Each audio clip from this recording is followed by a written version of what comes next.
Hi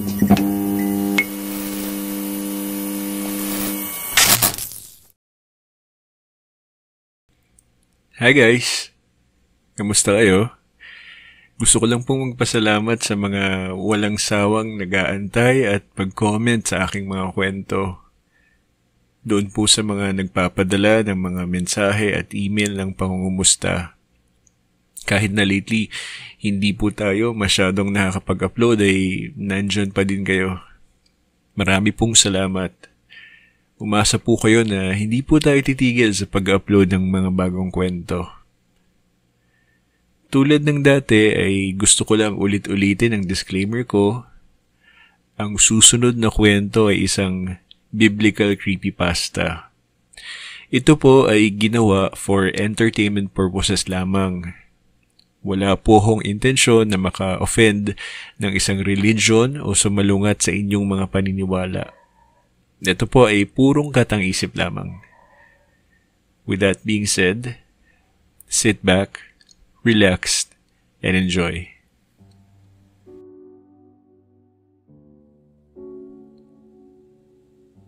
Puting-puti ang silid. Hindi ko alam kung nasaan ako. Hindi ko alam kung papaano ako napunta dito. Ang alam ko lang ay Alan ang pangalan ko. Wala akong maalala. Basta nahanap ko na lang ang sarili ko na narito. Para bang matagal na akong nandito. Pero alam kong hindi yun ang totoo. Alam kong mayroon akong nakaraan. Alam kong mayroon akong kasaysayan. Kung ano man yun. Ang silid kung nasaan ako ngayon ay hindi malaki. Hindi din naman ito maliit. Tamang sukat lang. Puti ang apat na dingding nito at sa harap ko ay nandoon din ang puting pinto. Mayroon din itong puting doorknob. Sa ngayon ay wala akong kagustuhang buksan ang pintuan na yon. Maliwanag ang silid na ito pero hindi ko alam kung saan nanggagaling ang ilaw. May hinala ako na nanggagaling ito sa bawat parte ng silid. Wala kasi akong makitang anino kahit isa. Nakaupo ako sa isang upuang kahoy na may malambot na unan na sumasalo sa bigat ko. Ramdam kong nakadikit ang upuan sa sahig dahil hindi ito gumagalaw kapag pumipihit ako tuwing titignan kong bawat sulok ng silid. Sa tingin ko naman ay pwede akong tumayo kung kailan ko gusto. Pero wala akong kagustuhang gawin ito. Komportable ako sa posisyon ko dito. Ngayon ko palang napansin ang suot ko. Nakasuot ako ng gray na t-shirt, gray na pantalon, at gray na tsinelas. Pero gaano na ba ako katagal nandito? Ilang minuto na? Ilang oras? Hindi naman siguro mas tatagal pa doon, di ba? Pero ano bang alam ko? Hindi ko nga maalala kung sino ako maliban sa pangalan ko. Yun pa kayang kung gaano na ako katagal lang nandito?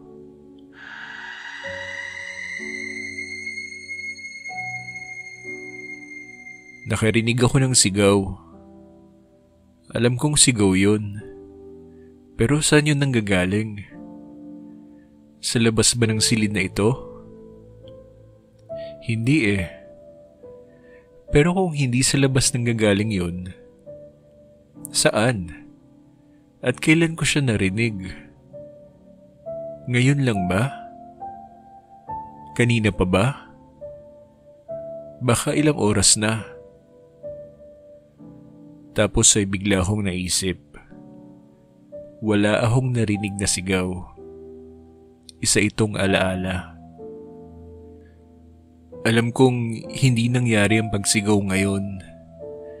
Pero sigurado kong narinig ko na yun eh. Pero kailan? Sigurado kong bago ako mapunta dito. Pero kahit gaano ko isipin, wala akong maalala.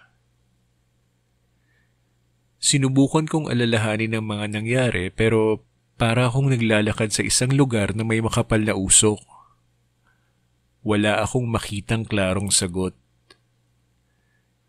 Nagtataka lang ako. Ilang beses nang pumapasok sa isip kong pagsigaw na yon pero wala akong nararamdamang kaba. Nandito lang ako. Nakaupo. Magaan ang pakiramdam. Para bang wala akong dalang emosyonal na bagahe at mga problema sa buhay. Dahil doon ay bahagya akong napangiti. Pakiramdam ko, ang lahat ay okay. Bigla akong nagkaroon ng kagustuhang buksan ang pinto at lumabas sa silid na yon. Hindi ko maipaliwanag kung bakit. Para ba akong gutom na gutom at nasa kabilang silid ang makakapawi sa gutom na nararamdaman ko. Tumayo ako at dahan-dahang naglakad papunta sa pinto. Wala akong ibang nais kung hindi lumabas ng silid na ito. Hinawakan kong doorknob. Makinis ito sa pakiramdam. Ito na marahil ang pinakamakinis na bagay na nahawakan ko. Kahit wala akong alaala ng mga bagay na nahawakan ko sa buhay ko. Pagkatapos ay pinihit ko ito at dahan-dahan kong binuksan ang pinto. Ang sumunod na silid ay di hamak na mas malaki kaysa doon sa una. Pero katulad ng naunang silid ay maliwanag din ang lahat ng sulok ng silid na ito. Mula sa sahig hanggang sa kisame. Sa gitna ng silid ay may isang malambot na sopa. Sa harap nito ay may isang malaking lamesang gawa sa maitim na kahoy at sa kabilang panig naman nito ay isa pang upuan na puting-puti din ang kulay. At sa likod naman ng upuan na yon ay isa pang puting pintuan. Nakaramdam ako ng kagustuhang umupo sa sopa. Gusto ko ding malaman kung ano ang nasa likod ng puting pintuan, pero parang hindi pa yun ang tamang oras upang buksan yun.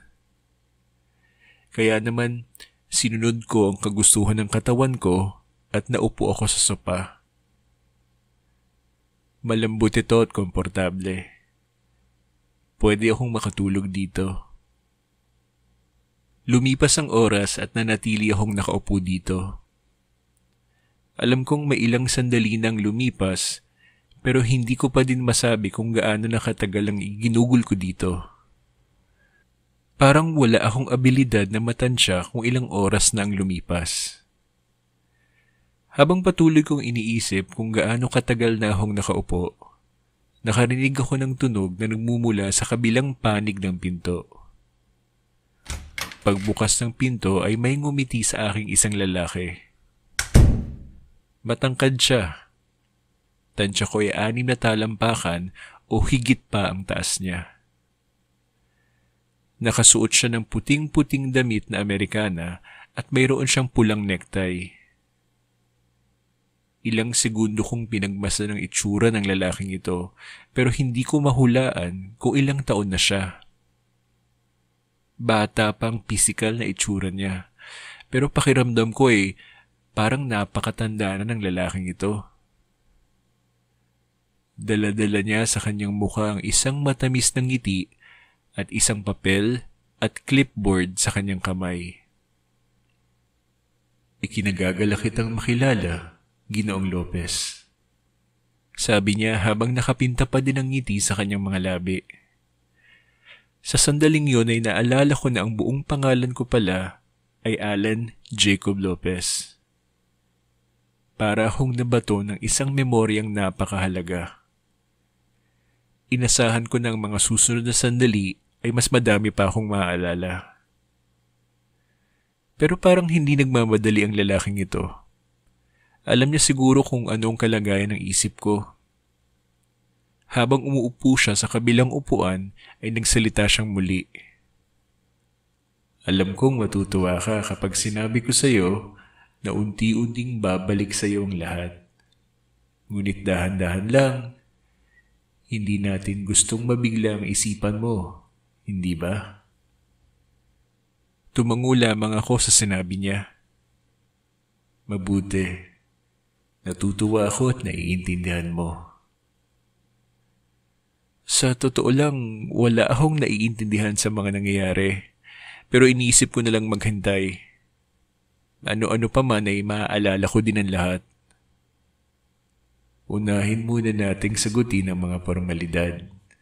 Mainam nang sigurado.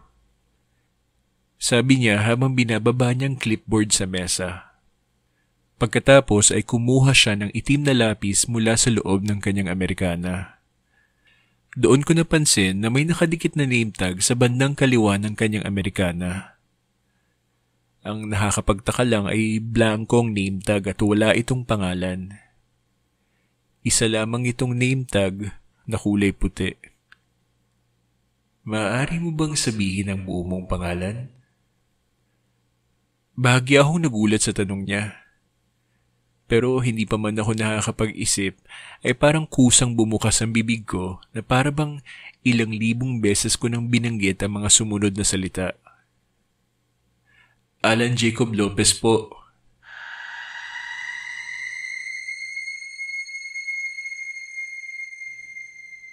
Muli ko na naman siyang narinig. Parang sa kailaliman ng isip ko nagmumula ang sigaw na yon. Napakalayo ng pinagmumula ng tunog. At kasama ng tunog na yon ay naaamoy ko ang amoy ng alimuom. Pero hindi dito sa silid na ito nanggagaling yon. Naaalala ko ito sa isip ko. Magsisimula na silang bumalik sa'yo.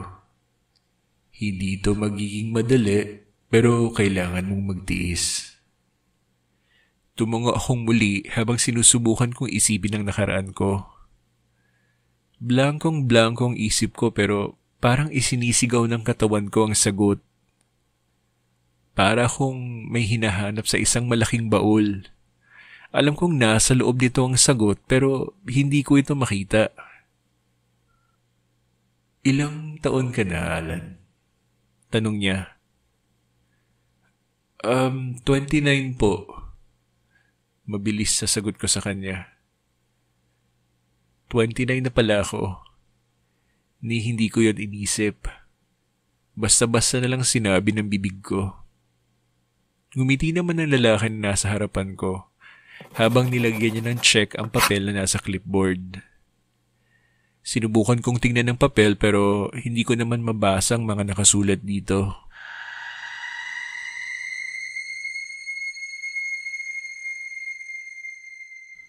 Dumadalas na ang pagdating nila ngayon. Lumingon ako sa likod ko sa linaw ng tunog ng mga sigaw pero wala namang ibang tao doon. Ang nandoon lang ay ang pintong nilabasan ko kanina. Sa paglingon ko ay nakita ko din na may dalawang bintana sa tabi ng pintong nilabasan ko. Malalaki ang dalawang bintanang ito na natatakpan ng makakapal na puting kurtina. Bakit hindi ko ito napansin kanina? Okay lang yan, Alan.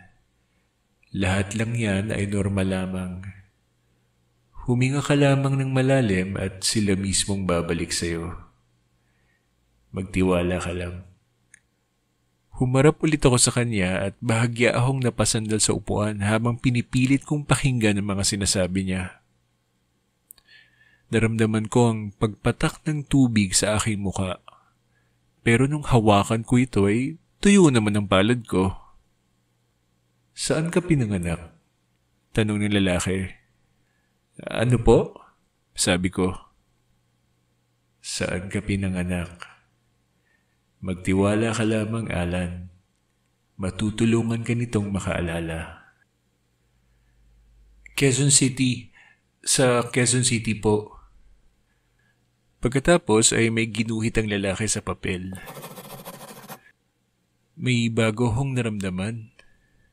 Sa pagkakataong ito ay parang nasilaw ako sa isang papalapit na liwanag. Napapikit ako pero nang idilat ko naman ang aking mga mata ay nakaupo pa din ako at kaharap ko ang lalaking ito. Nanay? Claudia Marie Lopez. Tatay. Richard David Lopez. Dahan-dahan ay parang bumuhos sa mga impormasyon na ito na kanina naman ay hindi ko maalala. Pakiramdam ko ay sa mga susunod na mga sandali ay para akong nasa dagat at malulunod ako sa mga impormasyong mabilis na bumabalik sa akin. Alan, ano ang huli mong naalala? Tanong niya habang nakapinta ang pag-aalala sa kanyang maamong muka. Nagkamali ako. Hindi ako nasa dagat. Para akong nahuhulog sa mataas na talon. Ang mga sigaw, ang tubig sa aking muka, ang liwanag na sumilaw sa akin. Lahat ng mga ito ay parang mga piraso ng puzzle na unti-unting nabuo para ipakita ang isang larawan. Unti-unti nang bumalik sa akin ang lahat. Naramdaman kong pagbagsak sa aking mga alaala at nalulunod ako. Nandito na ako ngayon sa ilalim ng talon. Alam ko na kung anong nangyari sa akin.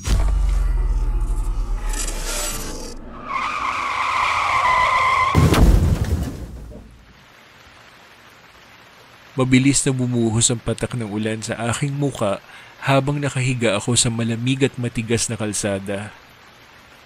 Nakakatuwang isipin na hindi ko maramdaman ang aking mga binte pero ang sakit-sakit naman ng buo kong katawan. May isang poste ng ilaw sa ibabaw ko at para itong nanunood sa akin. Sinubukan kong galawin ang ulo ko pero hindi ko kinaya dahil sobrang sakit na nangmumula sa bato ko. May naramdaman akong mainit sa harapan ko. Malapit ito at pinapaso nito ang balat ko. Ginamit ko ang natitira kong lakas para tignan kung ano ito. Nakita ko ang plaka ng sasakyan at ilaw nitong kumukurap-kurap. Nakarinig ako ng sigaw ng isang babae. Hinanap siya ng aking mga mata at nakita ko ang isang babae na nakatayo sa itaas ko at nakalagay ang kanyang mga kamay sa kanyang bibig. Nakatingin siya sa akin at punong-puno ng takot ang kanyang mga mata. Narinig ko ang pagbukas at pagsara ng pintuan ng sasakyan. Shit! Shit! Shit! Kuya, ayos ka lang ba? Hindi ako okay. Sigurado akong hindi ako okay. Nabangga ako ng kotse na minamaneho ng lalaking ito. Lumabas lang naman ako ng bahay para bumili ng yosi. Ano nga pala yung palaging sinasabi ng nanay ko? Ang pagsisigarilyo mong yan na ikamamatay mo, Alan. Ngayon, habang nakahiga ako sa malamig na kalsadang ito, ngayon ko naisip na tama siya. Madami ng taong naririnig ko ngayon sa paligid ko. Mga sigawan at usapan ng tao. Naaaninag kong maliwanag na ilaw ng ambulansya pero parang tumigil ng oras ng mga sandaling yun. Anong nasa isip ko? Ang sarap sigurong magyosi ngayon. Alan? Tanong ng lalaking nakatingin sa akin. Nabangga ako. Sabi ko sa kanya. Pakiulit mo nga, Alan. Nabangga ako ng sasakyan. Bibilisan ako ng sigarilyo. Umuulan nun at napapalibutan ako ng mga taong hindi ko kakilala. Yan ang huli kong naaalala. Very good, Alan. Malapit na tayong matapos. Sa kauna-unahang pagkakataon, simula nang mapunta ako dito ay nakaramdam ako ng kaba.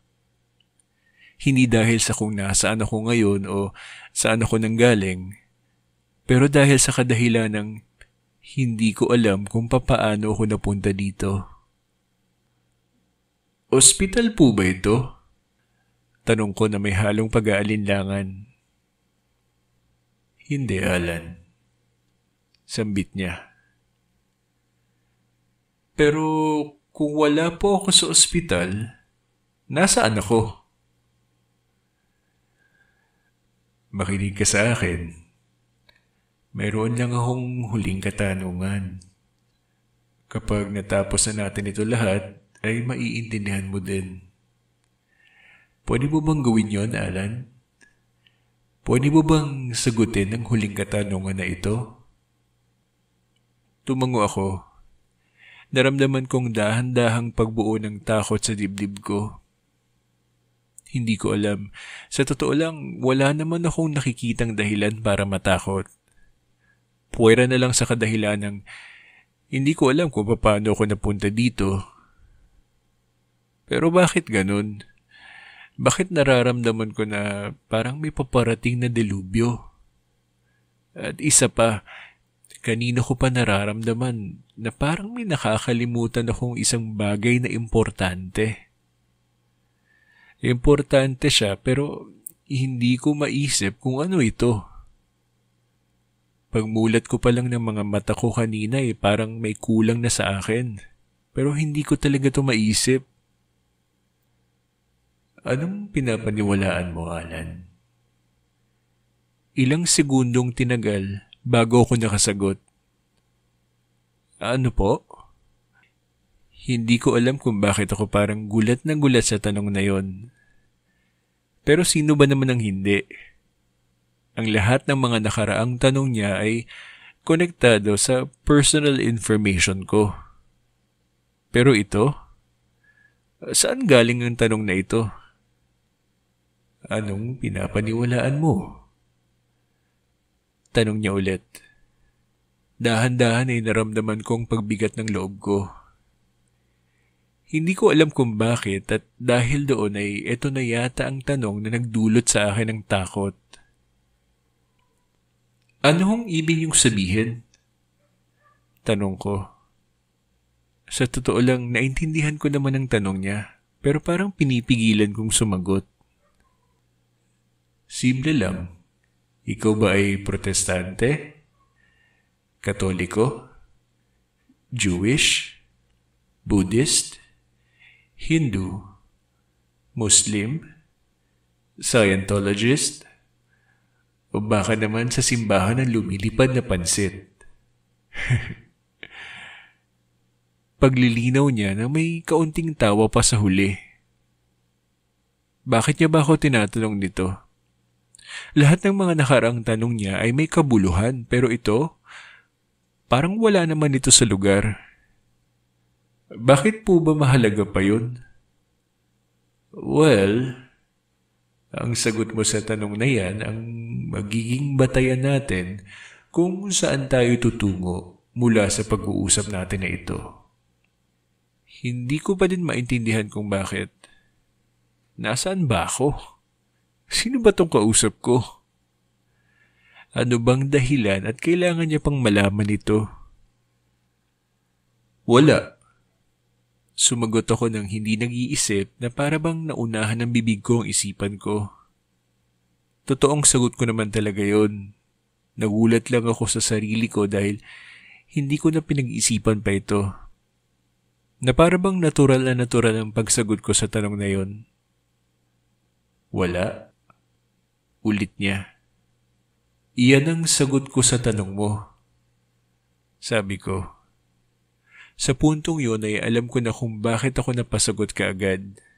Naisip kong sagutin ko na lang lahat ng mga tanong niya para kapag natapos na ito ay makuha ko naman ang mga kasagutan na hinahanap ko. Wala akong pinapaniwalaan. Kita ko ang pagkabigla sa mukha ng lalaking ito. Napangiti pa ako sa ekspresyon ng mukha niyang yun. Ang tawag yata sa mga katulad ko ay atheist. Nakita ko ng sandaling pumikit ang lalaki at huminga ito ng malalim. Para bang dismayado siya sa sagot ko. Dahil doon ay nawala ang ngiti sa mukha ko. Nang pakiramdam ko ay may ginawa akong bagay na nagpalungkot sa mga magulang ko. Yung pakiramdam na ang bigat ng loob mo dahil alam mong nasaktan mo sila. Pero bakit? Bakit ko ba iisipin ang nararamdaman ng lalaking ito? Hindi ko naman siya kilala. Ano bang pakialam ko? Oo, nakita ko nga na tama ang sagot mo, sabi niya habang tinitignan ng clipboard sa harapan niya. Sa tingin ko ay tapos na tayo. Hindi ko maintindihan, ano ho bang nangyayari? Well, sinagot mo naman lahat ng mga tanong ko.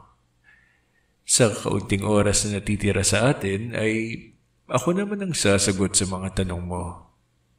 Pero kailangan nating magmadali, Alan. Sa sinabi niyang yun ay para bang nababato na siya sa usapan namin. Ano ho bang nangyayari?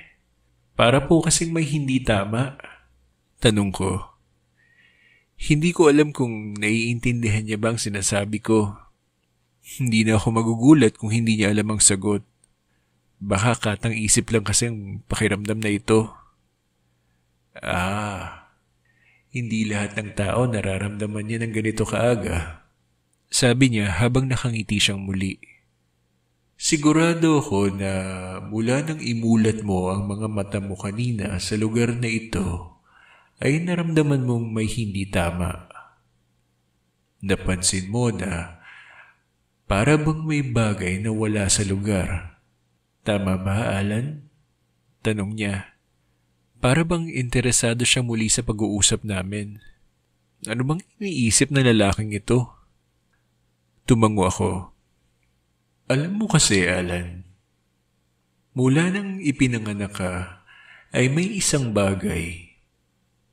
Isang bagay na pag-aari mo sa kabuuan ng iyong buhay. Ang bagay na ito, sa kasamaang palad ay napagwalang bahala mo.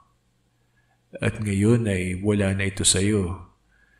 Dahan-dahan mong nararamdaman ang bigat ng pagkawala niya. Ngayon mo naiisip ang kamalian na wala na ito sa iyo. Ano ho yun? Mag-isip kang mabuti, Alan. Ano ang nawawala? Ano bang nawawala? Kanina ko pa iniisip to. Nung simula kinakabahan lang ako. Pero sa puntong ito ay tunay na takot ng nararamdaman ko. Sa unang pagkakataon mula nang dumating ako, para akong sinukluban ng pakiramdam na hindi lang ang bagay na nawawala ang mali. Ngayon, parang mali na ang lahat. Na para bang nakakaramdam ako ng panganib. Ang lakas ng tibok ng puso ko. Sandali, ang puso ko. Pero hindi. Ngayon ay dapat mabilis ng pagtibok ng puso ko dahil sobrang takot ko pero hindi. Hinawakan ko ang dibdib ko para maramdaman ang pagtibok ng puso ko pero wala akong nararamdaman. Ayan na, Alan. Nalaman mo ng kasagutan sa tanong mo. Ano bang ibig sabihin nito? Mabilis na tanong ko sa kanya. Alam mo naman, Alan, hindi ba? Ang ibig kong sabihin ay nararamdaman mo na ang totoo kahit na itanggi mo pa. Nais mo lang paniwalain ang sarili mo na hindi. Sabi niya sa akin habang nakita ko ang mapayapang ngiti sa kanyang mga labi. No. Imposible to. No. Sabi ko sa kanya habang mabilis ako na tumayo sa aking pagkakaupo. Hindi ako naniniwala sa lahat ng ito. Isa lamang itong masamang biro. Sabihin mo, nagbibiro ka lang. Hindi ako nakikipagbiroan sa iyo, Alan. Walang panlulokong nagaganap dito. At maaari bang umupo ka muna sa iyong upuan? Baka makasama pa yan sa iyo sa biglaang paggalaw mo. Dahan-dahan akong umatras mula sa upuan. Alan, naiintindihan kita. Alam kong hindi ito madaling tanggapin. Tumayo na din ang lalaki mula sa kanyang upuan. Sa una ay pilit mong itatanggi ito sa iyong sarili. Nasaan ba talaga ako? Sigaw ko habang patuloy ang pag-atras ko. Alam mo kung nasaan ka, Alan. Tama ba ako? Inilahad niya ang kanyang kamay pero patuloy akong umatras. Lumayo ka sa akin. Sagutin mo ang mga tanong ko. Alan, halika na't maupo kang muli. Matatapos din ang lahat ng ito.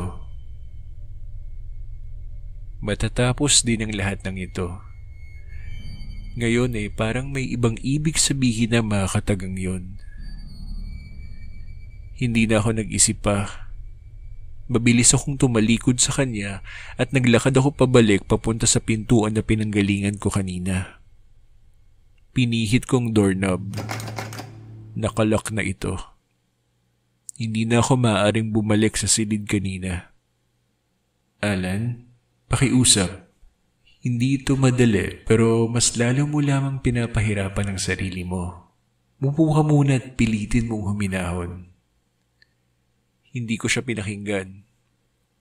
Mabilis akong naglakad papunta sa isa sa mga bintana at binuksan ko ang mga kurtinang nakatakip dito.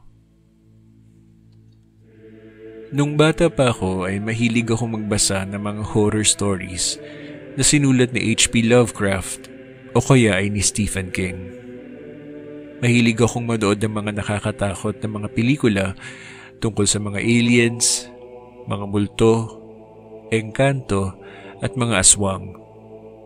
Ito yung mga bagay na kinatatakutan mo kahit na hindi mo lubusang maintindihan. Enjoy na enjoy ako noon sa kanila. Pero hindi katulad ngayon. Ibang-iba pala ang sitwasyon kung alam mong wala ka nang magagawa kung hindi tanggapin na lang ang lahat. Ito yata ang tinatawag nilang fear of the unknown. Ang takot sa mga bagay na hindi mo kayang ipaliwanag. Sa likod ng salamin ng bintana ay isang mundong punong-puno ng kadiliman. Hindi ko alam kung ilang palapag ang taas namin pero halos walang katapusan ng tanaw ko. Pag tumingin ka sa ibaba ay may makikita ka mga munting figura. Mga figurang naglalakad, mga figurang lumilipad. Mga figurang paikot-ikot lamang at walang patutunguhan. Noong una ay mukha silang mga munting tela. Pero nung tignan ko ng mas mabuti, ay nakita kong para silang mga usok. Mga usok na may hugis na parang sa tao. Sa tansya ko ay parang ilang daang libo. Hindi libo. Milyon. O baka nga aabot pa sa bilyon ng bilang ng mga figurang ito. Mukhang walang katapusan ng dami nila. Ano to? Mahinang tanong ko. Ang tawag ko dyan ay ang hintayan. Lahat sila ay naghihintay ng kanilang oras sa pag-upo sa silyang ito. Anong mga figurang yan? Muli kong tanong. Sila ang mga naglakbay at narating ang lugar na ito. Bago at pagkatapos mo. Hindi na mahalaga kung nauna o nahuli sila sa'yo. Hindi tumatakbo ang oras sa lugar na ito, kaya naman malaya silang nakakaikot sa silid-hintayan. Hindi ako naniniwala sa'yo. Alam ko, nabanggit mo na yan kanina. Sabi niya. Sa isang saglit ay naramdaman kong may dalawang pares ng mga kamay na humawak sa magkabila kong braso. Sa pilitan akong pinaikot ng mga ito at natakot na naman ako sa aking nakita. Sa magkabilang gilid ko ay may mga matatangkad na nilalang na nakatayo. Para silang mga tao pero sobrang taas nila na para bang umaabot sila ng 7 talampakan.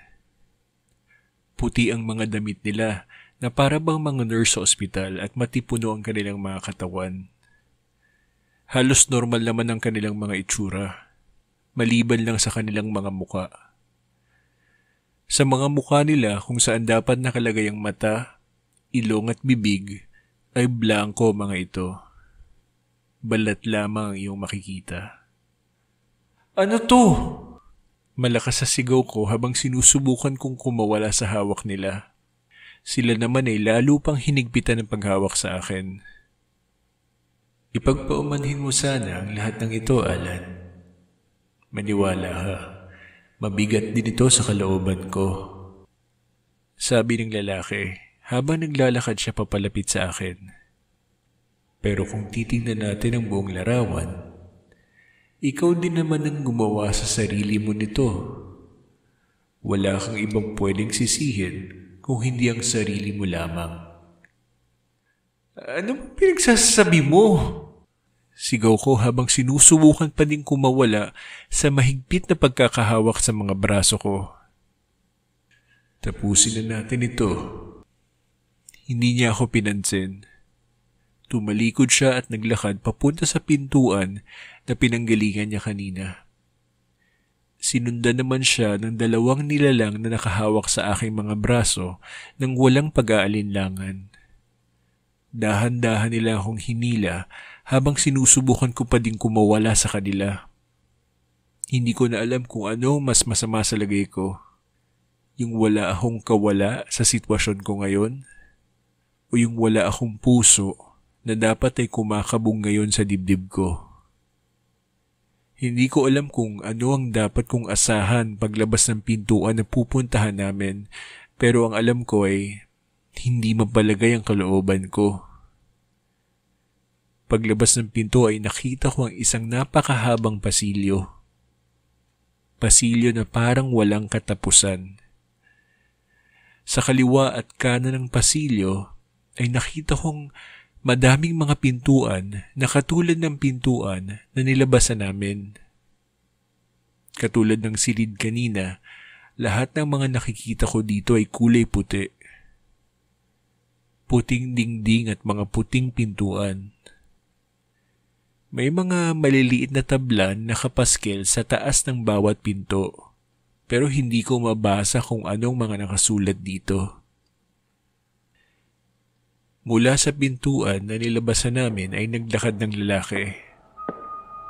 Sumipol pa siya na para bang pilit na inaaliw ang kanyang sarili. Hila-hila pa din ako ng 2 matangkad na nilalang.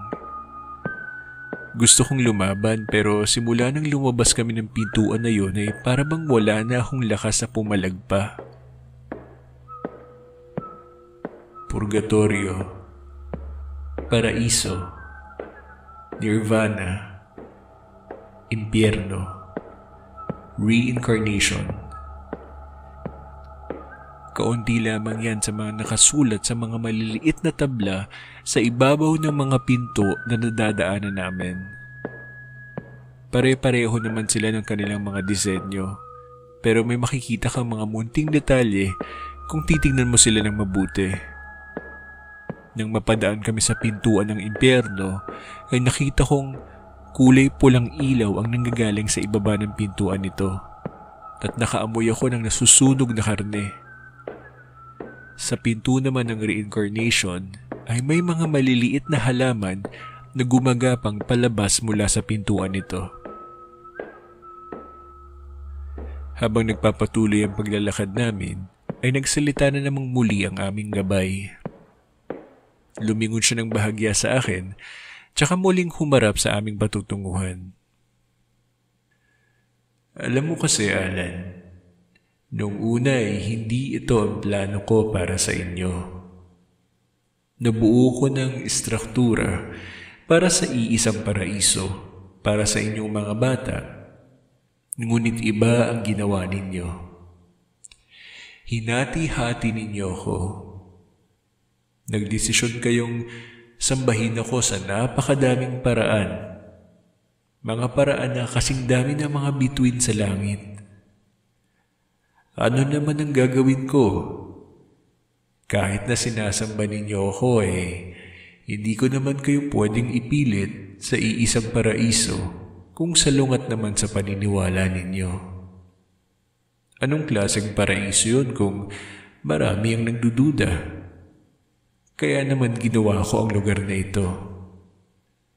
Ginawa ko ang lugar na ito dahil may isang katanungan na ang lahat ng tao ay dumadating sa punto ng kanilang buhay na kailangan nilang sagutin. At ang sagot doon ang magiging basehan ng kabuuan ng kanilang buhay. Ito ang nagsisilbing gabay sa lahat ng bagyo na dumarating. Ito ang pumapawi sa uhaw na kanilang nararamdaman. Ito ang nagtatanggal sa kalungkutan sa kanilang mga puso. Sa bandang huli, yun lang naman ang pinakamahalaga. Naisip ko sa sarili ko kung anong tanong ang tinutukoy niya. Ano ang pinapaniwalaan mo? Sagot niya na para bang nabasa niya kung anong iniisip ko. Ang tanong na yan ang pinakamahalaga sa lahat. Ang iba ay naniniwala sa isang bagay. Ang iba naman ay may pinapaniwalaang salungat dito. Lahat ay may kanya-kanyang paniniwala. Ang lahat, Alan. Sa sandaling yon ay natatanaw ko ng katapusan ng pasilyo. Sa tingin ko ay elevator ang nasa dulo nito. Nung paglapit namin ay nakita ko nga na isang elevator ito. Isang elevator na isang direksyon lang ang pwedeng puntahan. Pababa. Tinulak ng hinlalaki ng lalaki ang pindutan ng elevator at dali-dali naman itong nagbukas. Sa puntong yun ay lumuwag na ang kapit sa akin ng dalawang lalaki. Hindi na ako pumapalag sa mga hawak nila at kusa na akong naglakad papasok ng elevator. Hindi ko man alam kung saan kami pupunta. Sana ay hindi mo masamain, pero meron lang mga akong gustong malaman. Tanong niya habang nakatingin sa akin. Nakita ko lungkot sa kanyang mga mata. Lungkot na hindi mo maipaliwanag. Wala naman akong naisagot kaya tumango na lamang ako. Bakit, Alan? Tanong ng lalaki. Bakit napakahirap sa iyong maniwala? Ang kailangan mo lang namang gawin ay buksan ang iyong mga mata para makita ang katotohanan.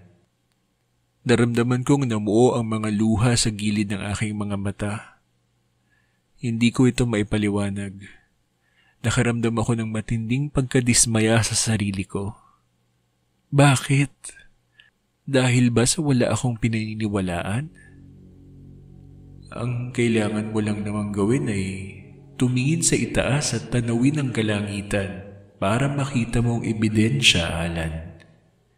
Hindi ko mawari kung bakit hindi ito magawa ng mga taong katulad mo.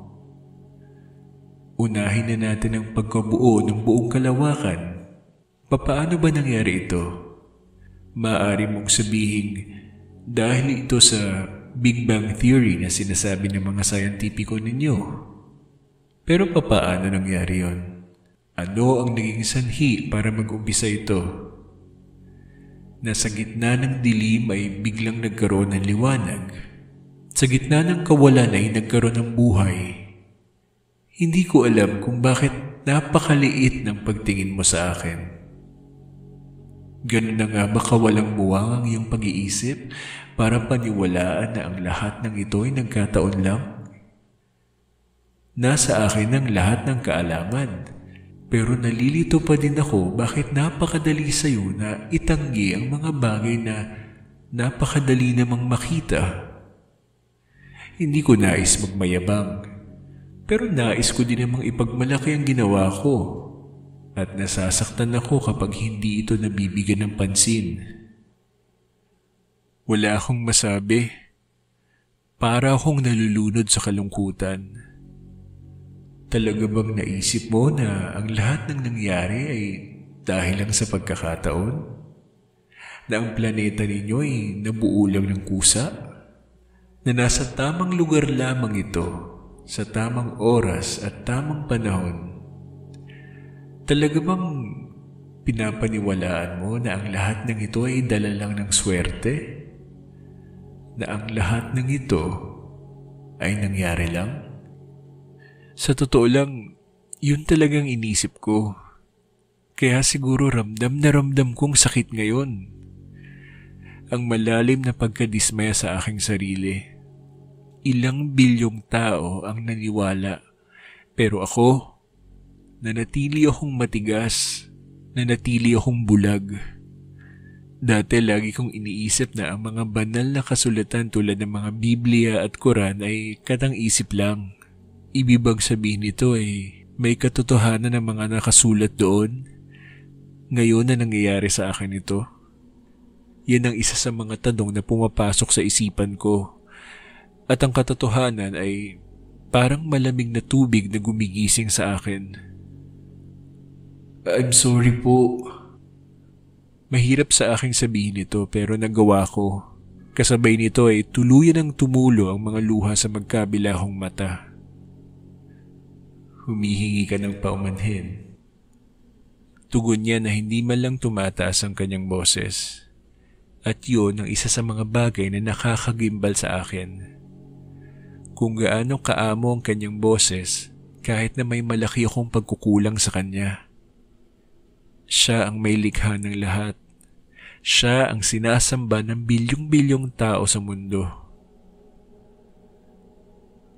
Humihingi ka ng paumanhin, hindi dahil sa nagsisisi ka. Humihingi ka ng paumanhin dahil nararamdaman mo na kung saan tayo patungo. Sa kaibuturan ng aking puso, alam kong tama siya. Bumukas ang pintuan ng elevator at nakita kong ibang-ibang pasilyo na ito kumpara sa nauna. Sa imbis na puti ay isang pasilyo na malamlam ang liwanag ang nasa harapan ko. Luma na ito at maalikabok pa. Nakita kong may ilang sandali na parang ayaw dumiretso ng lalaki. Para bang mas gusto na lamang niyang isarang elevator at bumalik sa itaas. Para bang katulad ko ay hindi niya gustong mapunta sa lugar na ito. Na kung pipili siya ay gugustuhin niyang iwasan na lamang ito. Bumuntong hininga siya. Well, nandito na tayo. Halika na nang matapos na ito. Lumabas siya ng elevator na hindi tumitingin sa akin. Naramdaman ko naman na humigpit muli ang hawak sa akin ng dalawang nilalang sa tabi ko. Olympus, Valhalla, Mictlan, Aru, Elysium. Dinaanan namin ang mga pintuan na ito. Pero lahat ng mga pintong ito ay niluma na ng panahon. Ang iba ay may mga damo na. Ang iba ay may mga sapot pa. Nakakalungkot pagmasdan, hindi ba? Ang mga yan ay ang mga sinaunang modelo ng paraiso na ginuhit sa isipan at pinaniwalaan ng inyong mga ninuno. Nakakalungkot lang isipin na ngayon ay wala nang nakakaalala sa kanila. Wala naman akong magagawa. Kailangan kong sabayan ang modernong panahon at ang inyong mga paniniwala. Nagpatuloy kaming maglakad na para bang walang katapusan. May namumuunan namang takot sa aking kalooban. Sa bawat sandaling dumadaan ay iniisip ko kung ano ang mangyayari sa akin. At lahat ng naiisip kong posibilidad ay hindi kaaya-aya. Kinalaunan, nakita ko na ang mga dingding ay naging parang mga bato na sa loob ng kuweba. Ang kaninang daan na maalikabok ay pinaghalong lupa at putik na. Nung huminto na kami ay tumingala ako at nakita ko ang isang malaking itim na pintuan. Para itong mga pintuan ng mga lumang palasyo na pwede mo lamang buksan gamit ang dalawang kamay. Narinig kong bumuntong hininga na naman ng lalaki at siya mismo ang nagbukas nito.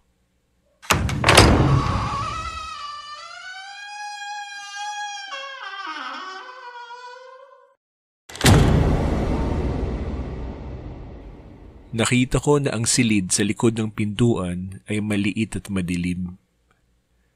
Pagpasok namin ay nakita kong pabilog ang silid na ito na gawa sa bato ang dingding. Kapag tumingala ka ay wala kang makikitang kisame at parang sa pinakataas nito ay maaaninag mo ang maliit na butas na tila ba kita ang liwanag ng buwan. Sa gitna ng silid ay may isang balong itim na para bang pinagmumula ng lahat ng kadiliman sa silid. Kung iisipin ko, ang silid na ito ang naglalarawan ng mga pinagdaanan ko sa buhay. Nakita kong nakatingin ng lalaki sa madilim na balon. Pagkatapos ay tumingin siyang muli sa akin. Kaya po ba tayo nandito? Oo. Napaluhod ako sa takot, pangamba at hiya.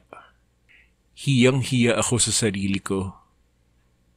Hindi ako makapaniwala sa katotohanan ito. Bakit nga ba? Sa dinami-dami ng mga naniniwala ay lahat sila binaliwala ko. Lahat sila inakala kong mga tanga. At ngayon, sino ba ang kaharap ko? Ang Diyos. Ang Diyos na akala ko ay gawa-gawa lang. Ang Diyos na binastos ko sa pagtawag ko sa mga naniniwala sa Kanya na mga tanga. Habang nakaluhod ako ay tinignan ko ulit siya. Napunta ang mga mata ko sa isang bagay na hindi ko pinapansin kanina. Ang kanyang name tag. Bakit ito blanco? Bakit sa lahat ng pwede kong mapansin ngayon ay ito pa? Sa wakas ay napansin mo na din ito. Iniisip mo kung bakit walang nakasulat na pangalan dito. Tama ba? Blanco ito dahil hindi mo ko kilala. Hindi mo ko kinilala nung may panahon ka pa. Sa lawak ng mundo ninyo, sa dami ng mga tao, binigyan niyo din ako ng madaming pangalan. Kaya naman, kinailangan ko lang maglagay ng name tag na ito. Ang mga napunta na sa lugar na ito, ang mga pumanaw na, makikilala nila ako sa pangalan na binigay nila sa akin nung sila'y nabubuhay pa. Dito, sa name tag ko. Ikaw, Alan? Hindi mo ko kilala, kaya walang pangalan na kasulat dito, kaya tayo nandito ngayon. Sumenya siya sa dalawang nilalang at itinayo nila ako at hinila papunta sa balon. Hinawakan nila ang mga balikat ko na akmang itutulak ako. Nanlambot ang aking mga binti nang makita kong walang katapusang dilim ang nasa loob ng balon na ito. Wala akong naririnig na tubig. Wala akong ibang makita kung hindi purong kadiliman lamang. Ano po ba ito? Narinig kong umalingaw-ngaw ang boses ko sa balon. Yan ang lugar kung saan hindi naaabot ng liwanag ko. Nagpumiglas ako sa abot ng aking makakaya. Mayroon kayong kasabihang mga tao na talaga namang gustong-gusto ko, sabi niya habang naglalakad papalapit sa akin. Aanihin mo kung ano ang itinanim mo. At dito, batas ang kasabihan na yan. Hindi ito patas. Hindi ka patas. Sa isang iglap ay binitawan ako ng dalawang nilalang at napahiga ako sa tabi ng balon. Hindi ko mapigilang umubo ng umubo at hinabol kong aking hininga. Hindi ito patas. Hindi ako patas. Nakatayo na siya sa harapan ko. Sumenyas na naman siya sa dalawang nilalang at nakita kong naglakad sila palabas ng silid at naiwan kaming dalawa. Lumuhod ang lalaki sa tabi ko at tumingin sa aking mga mata. Sabihin mo nga sa akin, Alan, ano ang hindi patas dito? Inilabas niya ang clipboard kung nasaan ang papel na sinusulatan niya kanina at binasa ito. Sinasabi dito na binigyan ka ng 29 na taon, 6 na buwan, 12 araw, 6 na oras, 3 minuto at 45 segundo para magdesisyon sa sarili mo kung saan patungo ang immortal mong kaluluwa. At ano ang ginawa mo? Anong konklusyon ang sinunod mo? Ano ang pinaniwalaan mo? Nakita ko dito na wala. Wala kang pinaniwalaan. Naramdaman kong bahagyang nanginigang lupa nang sumigaw siya. May mga bata na sa murang edad na 5 ay naniniwala na sa akin. Mga bata na hindi pa kayang magbasa ng libro ay naniniwalang nandito lang ako. Tinatawag ang pangalan ko at nagpapasalamat. Mga bata na sa kanilang murang isipan ay nakita ng katotohanan at pinilit maniwala na may gumawa ng lahat ng ito. Pero ikaw, Alan, hindi. At ngayon, haharap ka sa akin at sasabihin, hindi ito patas? Tuloy-tuloy na naman ang pagpatak ng luha sa mga mata ko. Hiyang-hiya ako. Nagkaroon ka ng kung anong meron ng iba, Alan. Nagkaroon ka ng buhay at ginawa mo ang mga ginawa mo. Pinili mo ang mga pinili mo. Sa tingin mo ba, nasisiyahan ako sa kailangan kong gawin? Dahan-dahan akong binuhat ng lalaki at itinayo. Pinagpag niya ang damit ko at inayos pa ang buhok ko. Inalis niya ang luha sa aking mga mata. Paraiso ang pupuntahan ng mga Kristiyano. Ang mga Muslim ay Jannah. Ang mga Hindus ay ang Good Heaven. Ang Buddhist ay Nirvana. At ang mga katulad mo, Alan, mga tulad mong walang pinapaniwalaan, saan kita dadalhin? Wala kang pinapaniwalaan, pero gusto mong dalhin kita sa paraiso? Sino ang hindi patas ngayon? Wala kang pinaniwalaan, kaya nararapat lang na mapunta ka din sa kawalan. Nakita kong kinuha niya ang clipboard na hawak niya at inihulog ito sa balon. Mapupunta ka sa dagat na walang buhay, sa walang hanggang pagtigil ng realidad, sa kadiliman kung saan hindi mo ako makikita. Iniharap niya ako sa balon at hinawakan niyang 2 balikat ko. Please, hindi niyo naman po kailangan gawin ito. Pero kailangan kong gawin ito, Alan. Sabi niya na may lungkot sa kanyang boses. Ako ang bumuhay sa iyo, at ako din ang dapat maghatid sa iyo dito. Dito, sa pinapaniwalaan mo. Ngayon, at magpasawalang hanggan. Amen. Paalam, Alan. Umiyak ako ng umiyak.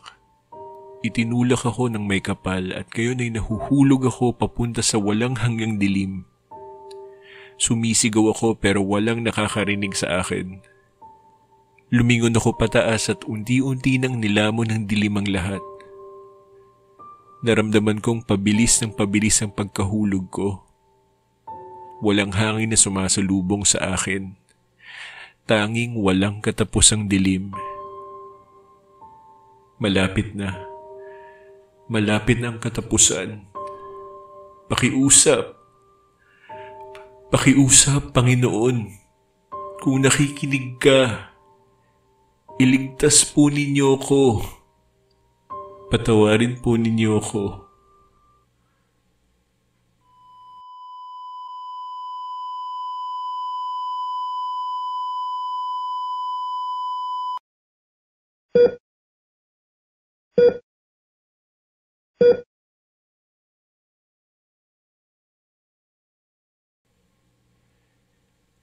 Yan lang ang naaalala ko. Kahit ilang ulit kong isipin, ay hanggang dyan lang ang alaala ko. Sinubukan kong dugtungan pa pero wala nang pumapasok sa isip ko. Sabi ng mga doktor, Isang minuto na daw akong patay bago nila maramdaman ang muling pagtibok ng puso ko. Nagawa nilang ma-resuscitate ako mula sa pagkamatay. Ilang taon nang lumipas at ilang counselors na din ang napuntahan ko. Ang ilan sa kanila ay nagsabing kapag malapit nang mamatay ang isang tao ay nagkakaroon ng chemical imbalance ang katawan para makakita ng kung ano-anong ilusyon na minsan pa ay aakalain mong totoo. Sabi nila, lahat daw ng near-death experiences ay ganoon. Pero ako, mas marunong na ako ngayon. Nakita ko na kung anong nasa kabila. Napuntahan ko na ito. Umasa ako na ginawa niya ito para sa akin. Na nahuhulog ako at narinig niya ako at iniligtas niya ako mula sa walang hanggang dilim.